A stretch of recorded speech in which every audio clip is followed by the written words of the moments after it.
Hello friends, स्वागत है आपका मेरे किचन में। आज मैं आपके साथ शेयर करूंगी श्राद्ध के लिए गुजराती दूध पाक और पूरी की थाली। बहुत ही टेस्टी ऐसी बनती है। सिर्फ 30 से 40 मिनट में ये थाली बन जाती है। बहुत ही सिंपल सी, टेस्टी और बिना प्याज और लहसुन की ये थाली बनती है। तो चलिए ये मज़ेदार रेसिपी शुरू करते हैं। तो सबसे पहले हम बनाएंगे दाल और चावल। गुजराती खट्टी मीठी दाल बनाने के लिए मैंने यहाँ पर आधा कप जितना तुअर की दाल ली है, जिसे मैंने 2 से 3 पानी से अच्छे से वॉश कर लिया है और उसे मैंने 1 घंटा पहले भिगोने के लिए रख दिया था। इससे क्या होगा कि हमारा गैस भी बचेगा और दाल भी फटाफट से अच्छे से कुक हो जाएगी।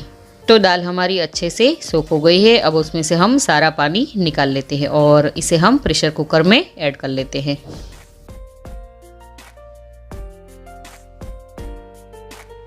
और अब हम उसमें 1.5 कप जितना पानी ऐड करेंगे।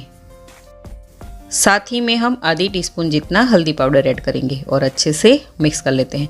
दाल को बॉईल करते टाइम हल्दी पाउडर डालने से दाल का कलर बहुत ही अच्छा आता है। अब कुकर का हम लीड बंद कर लेते हैं और कुकर की हम 3 से 4 विसल लगा लेंगे, वो भी मीडियम गैस की फ्लेम पर।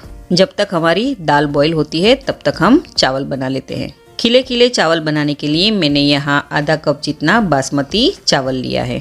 आप कोई भी चावल का यूज़ कर सकते हो। मैंने चावल को 2 से 3 पानी से अच्छे से वॉश कर लिया था और चावल को मैंने आधे घंटे तक भिगोने के लिए रख दिया था। अब उसमें से हम सारा पानी निकाल देंगे और 1.5 कप जितना हम पानी उसमें और ऐड करेंगे और स्वाद अनुसार नमक डाल के हम चावल को मीडियम गैस की फ्लेम पर पका लेते हैं। हमने चावल को भिगो कर रखा था, इसलिए चावल को पकने में ज़्यादा समय नहीं लगेगा। सिर्फ 5 से 7 मिनट में ये चावल अच्छे से पक जाएंगे। आप इस रेसिपी को कौन सी सिटी से, कौन से स्टेट और कौन सी कंट्री में से देख रहे हो, मुझे कमेंट करके ज़रूर से बताइएगा। 7 मिनट के बाद आप देख सकते हो कि चावल अच्छे से पक गए हैं। मैं आपको चेक करके बताती हूँ। तो ये देखिए चावल अच्छे से मैश हो जाता है। अब चावल को हम खिला खिला बनाने के लिए क्या करेंगे कि बाउल पर एक हम छन्नी रखेंगे और कुक हुआ सारा चावल हम इस छन्नी में डाल देंगे, ताकि जो एक्स्ट्रा पानी है वो उसमें से निकल जाए और फटाफट से हम चम्मच की मदद से इसे इस तरह से फैला देंगे। ये देखिए चावल को इस तरह से फैलाने के बाद हम फटाफट से थोड़ा सा ठंडा पानी चावल के ऊपर डाल देंगे, ताकि जो चावल की कुकिंग प्रोसेस है वो रुक जाए और वो एकदम खिला खिला बने। तो चावल बनकर हमारे रेडी है। अब हम इसे एक बाउल में निकाल लेंगे और इसे हम ढककर रख देंगे। तो चलिए अब हम दाल बनाने की प्रोसेस में चलते हैं। तो कुकर भी हमारा ठंडा हो गया है और दाल भी हमारी अच्छे से पक गई है। अब हैंड ब्लेंडर से या फिर विस्कर की मदद से दाल को हम ब्लेंड कर लेते हैं। तो दाल को मैंने अच्छे से ब्लेंड कर ली है। अब मीडियम गैस की फ्लेम पर हम एक कढ़ाई या फिर पतीली रखेंगे और उसमें हम ये ब्लेंड की हुई दाल ऐड कर देंगे। अब दाल में हम 1 से 1.5 गिलास जितना पानी ऐड करेंगे। साथ ही में हम स्वाद अनुसार नमक, थोड़े से हम ऐड करेंगे करी पत्ते, 1 इंच जितना कद्दूकस किया हुआ अदरक और एक छोटा सा बारीक कट किया हुआ टमाटर ऐड करेंगे। और मैंने यहाँ 1 टेबलस्पून जितने मूंगफली के दाने लिए हैं और उसे मैंने आधे घंटे पहले गर्म पानी में भिगो कर रखा था। तो उसका सारा पानी हम निकाल लेंगे और ये मूंगफली के दाने हम दाल में ऐड कर लेते हैं। साथ ही में ऐड करेंगे एक छोटी बारीक कट की हुई हरी मिर्च, 1 टेबलस्पून जितना गुड़ ऐड करेंगे और अच्छे से मिक्स कर लेते हैं। मीठा आप अपने टेस्ट के हिसाब से एडजस्ट कीजिएगा। अब इस दाल को हमें कम से कम 5 से 6 मिनट तक लो टू मीडियम फ्लेम पर अच्छे से कुक होने देना है। आप इसको ज़रूर से बनाइएगा और अगर आप बनाए तो मुझे कमेंट करें और इंस्टाग्राम पर भी कुक विथ मनीषा पटेल में कमेंट भी करें और मैं वहाँ पर भी बहुत सारे फूड रिलेटेड अपडेट्स वहाँ लगातार डालती हूँ। 5 मिनट के बाद हम दाल में एक तड़का लगा लेते हैं। उसके लिए मीडियम गैस की फ्लेम पर हम एक तड़का पैन रखेंगे और उसमें हम 1 टेबलस्पून जितना तेल डालेंगे। तेल गर्म होते ही 1 टीस्पून जितनी राई, 1 टीस्पून जितना जीरा, थोड़ी सी हम हींग ऐड करेंगे, एक छोटा सा तेज पत्ता जिसके मैंने 2 टुकड़े किए हैं, एक छोटा सा टुकड़ा दालचीनी का, 2 से 3 हम लौंग ऐड करेंगे और 2 सूखी लाल मिर्च ऐड करेंगे और तड़के को हम अच्छे से मिक्स कर लेते हैं। अब 1 टीस्पून जितनी हम कश्मीरी लाल मिर्च पाउडर ऐड करेंगे और तड़के में अच्छे से मिक्स कर लेते हैं और फटाफट से तड़का हम दाल में ऐड कर लेते हैं। तीखा आप अपने टेस्ट के हिसाब से कम या ज़्यादा कर सकते हो। अच्छे से दाल में तड़के को मिक्स कर लेते हैं। साथ ही में हम ऐड करेंगे आधी नींबू का रस, आधी टीस्पून जितना गरम मसाला। गरम मसाला मैंने घर का बना यूज़ किया है और मैंने चैनल पे पहले भी आपके साथ गरम मसाले की रेसिपी शेयर की हुई है, उसके लिंक मैं आपको डिस्क्रिप्शन बॉक्स में दे रही हूँ, वहाँ जाके आप चेक कर सकते हो। अब ये दाल को हम कम से कम 8 से 10 मिनट तक उबलने देते हैं, ताकि जो सारे मसाले हमने दाल में किए हैं ना, वो अच्छे से दाल में निखर के आए और उसका फ्लेवर भी बहुत ही बढ़िया आए। दाल आपको कितनी पतली रखनी है या फिर कितनी गाढ़ी रखनी है, उस हिसाब से आप दाल को उबालिएगा। लास्ट में हम डालेंगे थोड़ा सा बारीक कट किया हुआ धनिया और दाल में अच्छे से मिक्स कर लेते हैं। तो लीजिए, हमारी गुजराती स्टाइल की खट्टी मीठी दाल बनकर रेडी है और भात भी बनकर रेडी है। अब हम बनाएंगे दूध पाक। एकदम क्रीमी और गाढ़ा दूध पाक बनाने के लिए मैंने यहाँ पर लिया है 3 टेबलस्पून जितना ये बासमती चावल। यहाँ पर मैंने बासमती चावल का यूज़ किया है, आप कोई सा भी चावल यूज़ कर सकते हो, मगर बासमती चावल से दूध पाक है वो बहुत ही टेस्टी बनता है। अब हम क्या करेंगे, चावल को 2 से 3 पानी से अच्छे से वॉश कर लेंगे। तो आप देख सकते हो कि चावल को मैंने अच्छे से 2 से 3 पानी से वॉश कर लिया है। अब हम उसमें ऐड करेंगे पानी यहाँ पर हमें हल्का सा गुनगुना लेना है और इसे हम 10 मिनट तक सोख होने के लिए रखेंगे। और यहाँ पर मैंने लिए हैं 10 से 12 काजू, उसमें भी हम थोड़ा सा गर्म पानी ऐड करेंगे और उसे भी हम 10 मिनट तक सोख होने के लिए रखेंगे। तो आप देख सकते हो कि काजू और जो चावल हमने भिगो के रखे थे वो अच्छे से भीग गए हैं। ये देखिए, इसका टेक्सचर है वो इस तरह का हो गया है। अब हम क्या करेंगे, एक मिक्सर जार लेंगे और उसमें हमने जो भिगोए हुए काजू है वो ऐड करेंगे और साथ ही में यहाँ पर भिगोए हुए चावल में से हम 1.5 टेबलस्पून जितना चावल ऐड करेंगे और उसी के साथ हम ऐड करेंगे 1/4 कप जितना हल्का सा गुनगुना दूध। और यहाँ पर मैंने एक सीक्रेट इंग्रेडिएंट्स लिया है, वो है 2 टेबलस्पून जितना मिल्क पाउडर। और मिक्सर जार का ढक्कन बंद करके उसे हम अच्छे से ग्राइंड कर लेते हैं।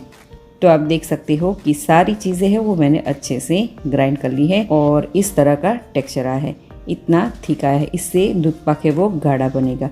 अब हम यहाँ पर एक प्रेशर कुकर लेंगे और उसमें हम 1 छोटी चम्मच जितना घी ऐड करेंगे और घी को हम अच्छे से ब्रश की मदद से या फिर हाथों की मदद से कुकर को अच्छे से ग्रीस कर लेते हैं, ताकि चावल है और दूध है वो कुकर के तले पर चिपके नहीं। और साथ ही में कुकर की लीड पर जो सीटी वाला पार्ट होता है वहाँ पर भी थोड़ा सा हम घी लगाएंगे और पूरी लीड को हम इस तरह से घी से ग्रीस कर लेते हैं, ताकि दूध है वो बाहर ना आए। अब हम क्या करेंगे, मीडियम गैस की फ्लेम पर कुकर को रखेंगे और सोक किए हुए चावल उसमें ऐड करेंगे और उसे हम अच्छे से 1 से 2 मिनट तक सौते कर लेते हैं, ताकि चावल है वो अच्छे से घी से कोट हो जाए और जब दूध पाक बने तो चावल के दाने हैं वो खिले खिले रहे। अब यहाँ पर मैंने लिया है 1 लीटर जितना फुल फैट वाला दूध। हमें ये बात का ध्यान रखना है कि यहाँ पर दूध की मलाई हमें नहीं निकालनी है, दूध हमें फुल फैट वाला लेना है और दूध को हम चावल के साथ अच्छे से मिक्स कर लेते हैं। अब इस पॉइंट पर गैस की फ्लेम को हम मीडियम टू हाई पर कर देंगे और अच्छे से 1 से 2 मिनट तक इसे हम स्टर करेंगे। अब हम यहाँ पर 3 बड़ी चम्मच जितना चारोली ऐड करेंगे और अच्छे से मिक्स कर लेते हैं। चारोली को दूध में ज़रूर से ऐड कीजिएगा, इसके बिना दूध पाक अधूरा है। तो आप देख सकते हो कि चारोली है वो दूध के साथ अच्छे से मिक्स होने लगी है। अब आप देख सकते हो कि दूध भी है वो भी हल्का सा गर्म भी होने लगा है। तो लगभग 2 से 3 मिनट में ही दूध है वो उबलने लगा है। ये देखिए, अब मैंने यहाँ पर थोड़ा सा केसर दूध में भिगो के रखा था वो ऐड करेंगे और उसी के साथ हम ऐड करेंगे 1/4 कप जितनी चीनी। अच्छा, मीठा आप अपने टेस्ट के हिसाब से ऐड कीजिएगा और चीनी को अच्छे से मिक्स कर लेते हैं। अब इस पॉइंट पर हमने जो चावल और काजू की पेस्ट बना कर रखी थी वो पेस्ट हम इसमें ऐड करेंगे। इससे क्या होगा कि दूध पाक हमारा है वो एकदम गाढ़ा और क्रीमी बनेगा। अच्छा, अब दूध को हम 1 से 2 मिनट तक इस तरह से कंटिन्यू चलाते जाएंगे, ताकि दूध है वो तले पर चिपके नहीं। ये देखिए, अब कुकर का ढक्कन बंद करेंगे और गैस की फ्लेम यहाँ पर हम लो टू मीडियम पर करेंगे और कम से कम 3 से 4 विसल लगाएंगे। यहाँ पर आपको कितना गाढ़ा दूध पाक चाहिए उस हिसाब से आप कुकर की विसल लगाई। तो कुकर की 4 विसल हो गई है और कुकर भी हमारा ठंडा हो गया है और अब कुकर को हम खोल लेते हैं। तो ये देखिए, दूध पाक हमारा कितना गाढ़ा और क्रीमी बना है। ये देखिए, तो बना है ना एकदम आसान तरीके से ये गाढ़ा दूध पाक। अब हम क्या करेंगे, इसमें 2 टेबलस्पून जितना चॉप किया हुआ काजू, 2 टेबलस्पून चॉप की हुई बादाम, 2 टेबलस्पून चॉप किया हुआ पिस्ता ऐड करेंगे और ड्राई फ्रूट्स को हम एक बार अच्छे से मिक्स कर लेते हैं। अभी दूध पाक गर्म है तो ड्राई फ्रूट्स हमने जो ऐड किए हैं वो थोड़े से नरम हो जाएंगे। अब हम ऐड करेंगे 1/4 टीस्पून जितना इलायची का पाउडर और थोड़ा सा हम यहाँ पर जायफल कद्दूकस करके ऐड करेंगे। लास्ट में ही इलायची और जायफल को ऐड कीजिएगा, उससे टेस्ट बहुत ही बढ़िया आता है। अब अच्छे से मिक्स कर लेते हैं। अच्छा, आपको इलायची और जायफल का टेस्ट नहीं पसंद है तो आप इसे स्किप भी कर सकते हो।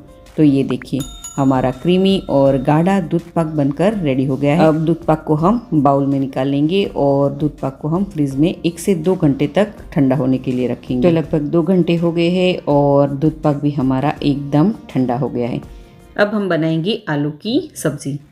उसके लिए मीडियम गैस की फ्लेम पर हम एक प्रेशर कुकर रखेंगे और उसमें हम 2 बड़ी चम्मच जितना तेल ऐड करेंगे। तेल गर्म हो जाए तब आधी छोटी चम्मच राई, 1 चम्मच जीरा, 1 पिंच हींग, 2 सूखी लाल मिर्च, 6 से 7 करी पत्ते और यहाँ पर मैंने लिए हैं 2 मीडियम साइज़ के आलू, जिसे मैंने इस तरह से छोटे टुकड़े में कट किया है, वो ऐड कर लेते हैं और एक बार तड़के में अच्छे से मिक्स कर लेते हैं। गैस की फ्लेम हमें यहाँ पर मीडियम पर रखनी है और 1 से 2 मिनट तक इस तरह से हमें आलू को अच्छे से कंटिन्यू चलाते जाना है। अब उसमें हम ऐड करेंगे 1 बारीक कट किया हुआ टमाटर और टमाटर को भी हम अच्छे से मिक्स कर लेते हैं। अच्छा, यहाँ पर आप मटर डालना चाहो तो भी आप इसमें ऐड कर सकते हो, मगर मैंने सिर्फ आलू और थोड़े से टमाटर ही ऐड किए हैं।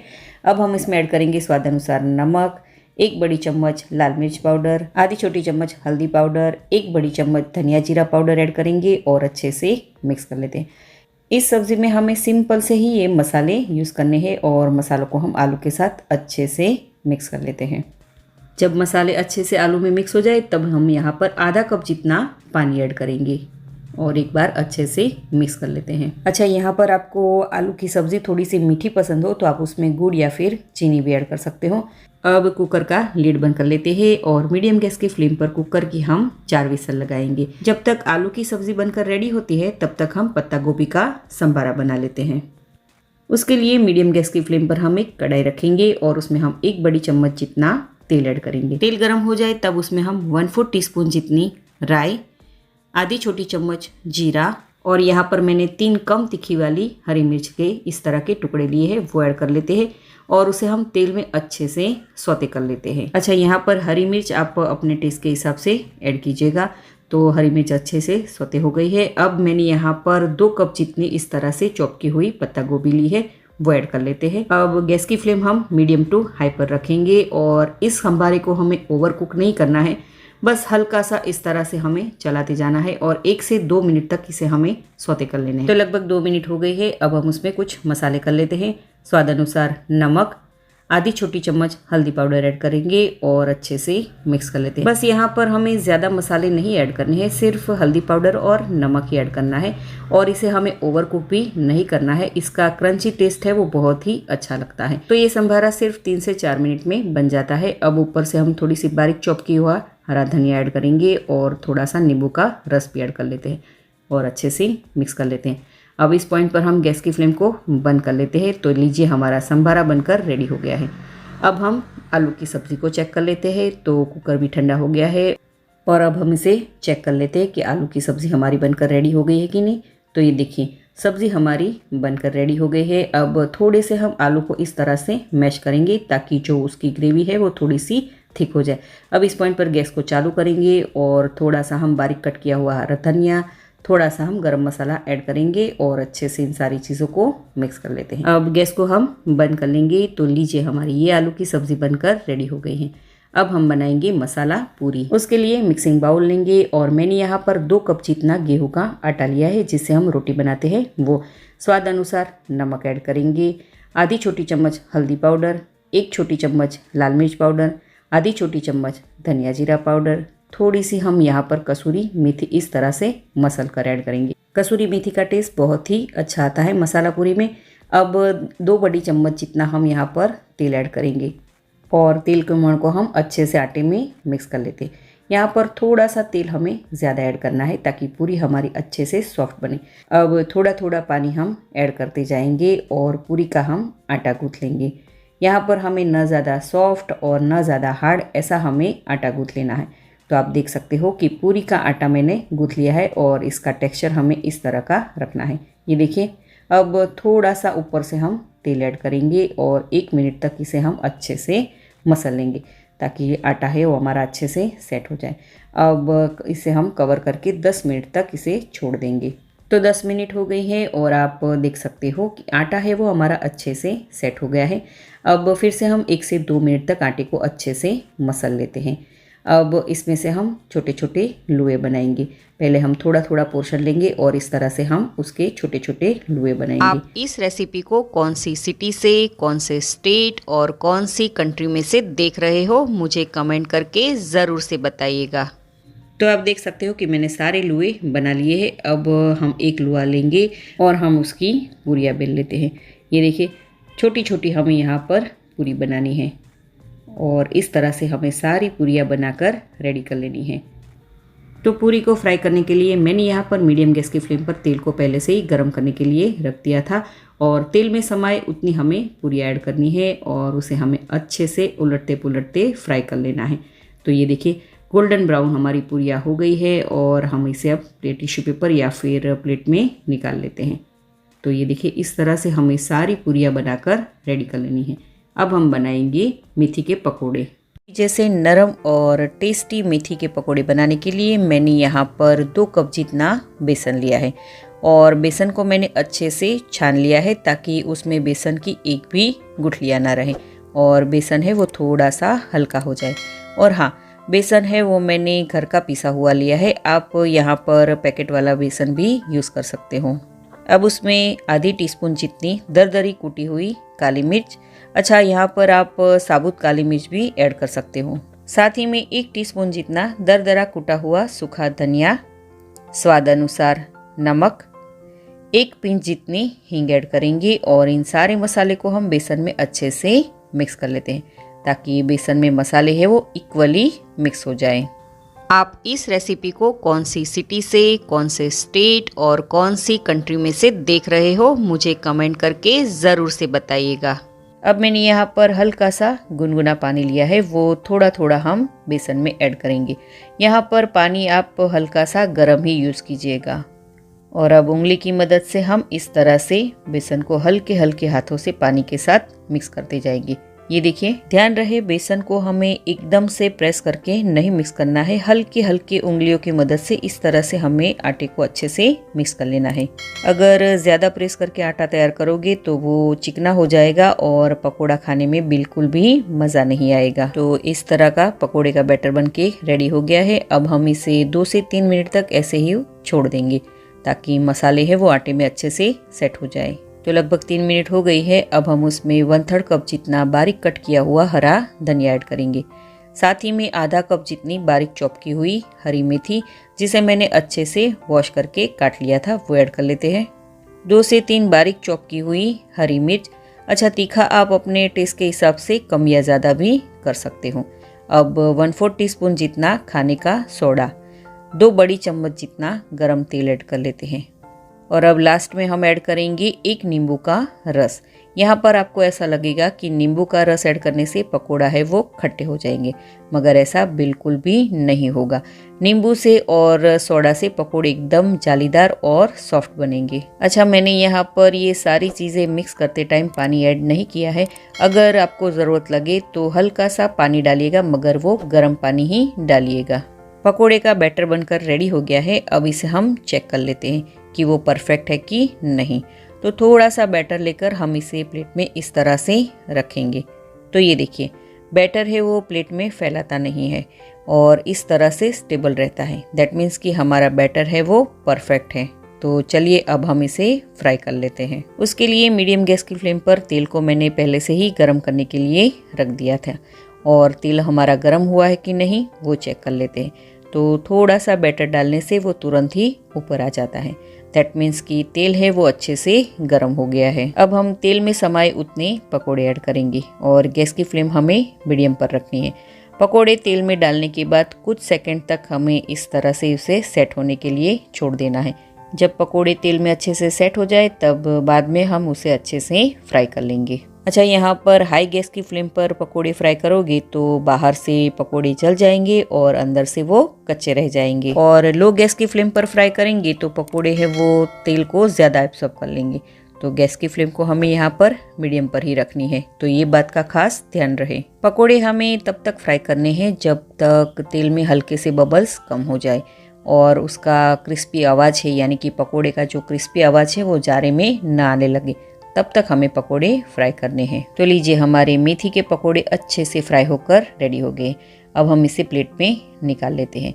तो ये देखिए, बिल्कुल भी पकोड़े में तेल नहीं रहा है और इस तरह से हमें बाकी पकोड़े बनाकर भी तैयार कर लेंगे। तो लीजिए, हमारी ये थाली बनकर रेडी हो गई है। तो सारी चीज़ें मैंने एक एक छोटी छोटी कटोरी में निकाल ली है। तो इस तरह से मैं थाली को सर्व करूँगी। तो है ना सिंपल सी ये सारी रेसिपी और ये फटाफट से बन जाती है। तो आप इस रेसिपी को ज़रूर से ट्राई कीजिएगा। तो आपको आज की ये आसान सी और सिंपल सी रेसिपी कैसी लगी मुझे कमेंट करके ज़रूर से बताइएगा। तो मैं मनीषा पटेल फिर मिलूँगी ऐसी ही आसान सी रेसिपी के साथ।